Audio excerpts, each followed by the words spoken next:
Hello everyone, আসসালামু আলাইকুম। দ্বিতীয়বারের স্বাধীন বাংলাদেশ থেকে শুভেচ্ছা জানাচ্ছি আমি মোহাম্মদ রাজন। টানা 15 দিন ছাত্রদের বৈষম্য আন্দোলনের পর দ্বিতীয়বারের মতো স্বাধীন হলো বাংলাদেশ। এই স্বাধীন বাংলাদেশকে আবার সাজানোর জন্যই ছুটে চলা আমি। আজকে আমি আলামিন, রাজা ভাই এবং আকি আপু বগুড়া শহরকে সাজিয়ে তুলতে বেরিয়ে পড়ি ঠিক সকাল 10টায়। হালকা বৃষ্টির মধ্যে প্রকৃতি উপভোগ করতে করতে ছুটে যাচ্ছিলাম বগুড়ার ক্যান্টনমেন্ট এলাকার মাঝরাতে। সেখানে রাস্তার ব্রিগেডগুলোতে রং করা হবে, তাই ছাত্রছাত্রীদের সাথে অংশ নেবার জন্যই আমরা ছুটে চলি। 20 কি 25 মিনিট পরেই আমরা পৌঁছে যাই মাঝরাতে। আমরা পৌঁছে দেখি কাজ ইতিমধ্যে শুরু হয়েছে। মাঝরাত যারা কাজ করছিলেন তারা সবাই খুব ভালো মনের। সবার সাথে পরিচিত হবার পর আমরাও কার্যক্রম শুরু করি। প্রথমে সাদা রং করা হচ্ছিল যেন বিভিন্ন কালার তার উপরে ফুটে ওঠে।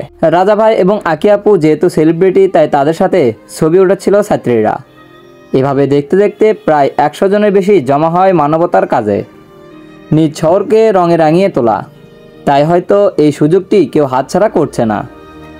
আমরা কালু থেকে এত দূরে এসেও অংশ নেই। বেশ সুন্দর ও শান্তিপূর্ণভাবে সকল মেম্বাররা কাজ করছে, দেখে প্রাণ জুড়িয়ে যায়। কতটা দেশপ্রেম এই প্রতিটি ছাত্রছাত্রীদের মনের ভেতরে। নিঃস্বার্থে নিজের সর্বোচ্চ চেষ্টা দিয়ে করে যাচ্ছিল কাজগুলো।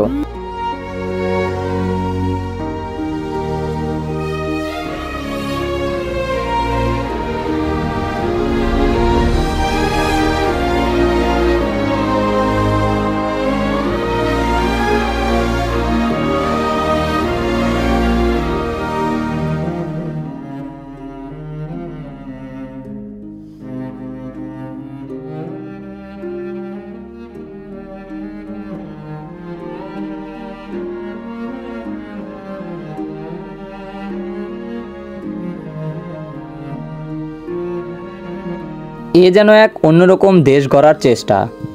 ছাত্রছাত্রীরা পারে, এটি তার প্রমাণ। সেই সাথে প্রবাসী ভাইদের সেলুট। আপনাদের কথাও মনে রাখতে হবে, কারণ আপনারা রেমিটেন্স বন্ধ করেও যুদ্ধ করেছেন। যেহেতু কাজ করতে এসেছি তাই সব কিছু দেখাতে পারলাম না, স্বল্প করে দেখালাম। মাঝরাতে ছিল সজীব ভাই। আমরা বেলা 2টায় তার বাসায় যাই দুপুরে খাবার খেতে। সবাই মিলে একসাথে খাবার খেয়ে আবারও কাজে অংশ নেই। সকালে বৃষ্টি হলেও সারাদিন আর কোনো বৃষ্টি হয়নি, তাই আমরা খুব সুন্দর এবং সময় নিয়ে কাজ করতে পেরেছি। তো আজকের ভিডিও এত পর্যন্তই। দেখা হচ্ছে পরের কোনো ভিডিওতে। আপনিও যদি দেশপ্রেমী হন তাহলে অবশ্যই একটি লাইক দেবেন এবং আমাদের চ্যানেলটি সাবস্ক্রাইব ও পেজে ফলো দিয়ে আমাদের ছোট্ট পরিবারের একজন সদস্য হবেন। সবাই ভালো থাকবেন, সুস্থ থাকবেন। আল্লাহ হাফেজ।